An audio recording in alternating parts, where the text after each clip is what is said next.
Absolutely. There are two intersecting and concerning phenomenon. One is the digital disruptions that are caused by various innovations in terms of technology, and it's affecting all sectors, but I think most profoundly affected is the political and the think tank sector.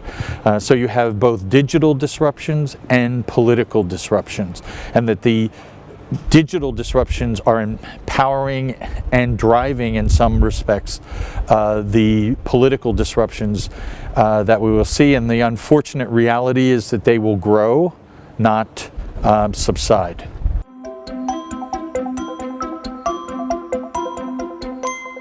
I think it's an existential problem for all of us. It's an existential, as I alluded to, that the digital age and the transformation that is taking place, and the fact that certain forces in the world, political forces, are challenging civil society, challenging democratic institutions, putting them to a test. And I'm uncertain both in terms of think tanks and in terms of our democracies and democratic institutions that we are fit for purpose.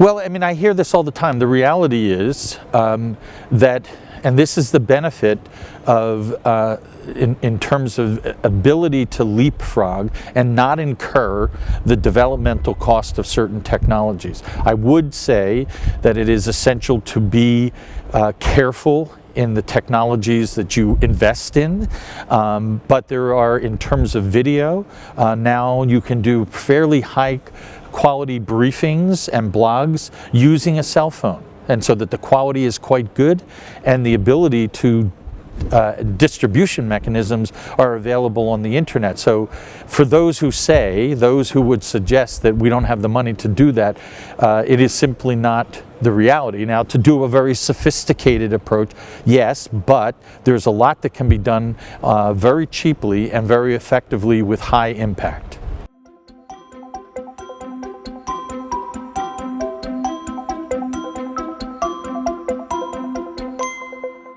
Well, I mean, increasingly this question comes up both in Africa and MENA, and part of what I suggested, part of the cooperative thing that I think we need to do is to have a global think tank talent pool that think tanks can essentially attract from that talent pool. Personally, my little piece is that every semester I have 50 interns. So every year 150 interns, fall, spring, and summer, and I place them around the world. They are very tech savvy. They know think tanks. They're young. They're bright, and that's one.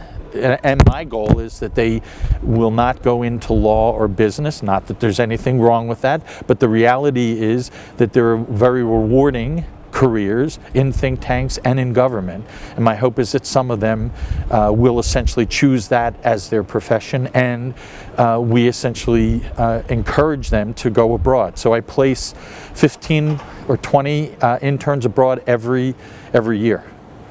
And one of whom is, one of my interns is at OCP. And so I would like to also take this opportunity to thank the leadership role that Kareem and OCP has played in hosting this conference and co-organizing it with us, and for hosting one of our interns, which I hope benefits OCP, certainly benefits the student.